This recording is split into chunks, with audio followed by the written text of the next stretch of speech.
Почитувани граѓани, почитувани представници на медиумите.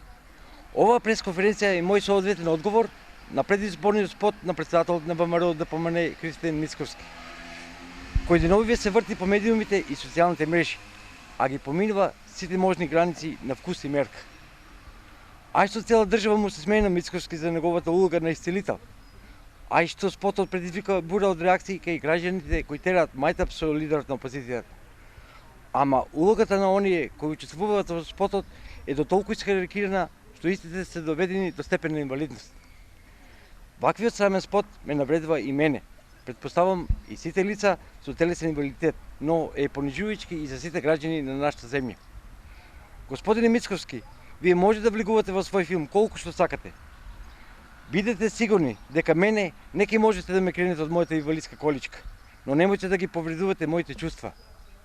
Тоа добро го знам и сум помирен со судбината. Но исто така знам кој е тој што ми овозможи и мене и на мојата сопруга, но и на повеќе мина како нас да ни се врати достоинството. Па наместо во институција во која бевме згрижени долги години, сега живееме во станови кои како си од нормален свет. Тоа е поранешниот и идниот премиер Зоран Заев. Тоа е министерката Мила Царовска. Тоа е владата на Република Северна Македонија. Но не заборавајте, тоа е истиот Зоран Заев, кој цели 15 години ја дочекуваше нова година заедно со нас. Штитениците во заводот Бања Банско, наместо како сите досегашни политичари, вклучувајќи ви и вас, таа ноќ да ја помините со роднини и пријатели.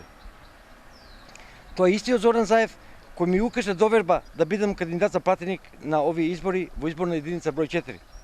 И заради тоа му упатувам огромна благодарност. Не поддржува нас лицата со посебни потреби и хендикеп. Вие ги злоупотребувате чувствата на тие лица. Тоа е тој Зоран Заев, кој е многу далеко од вас. И немојте да заборавите дека народот добро знае кој го наведнуваше народот цели 11 години, а кој уништи татковината која Божем вие сега ќе сте ја обновувале. Срам да вие.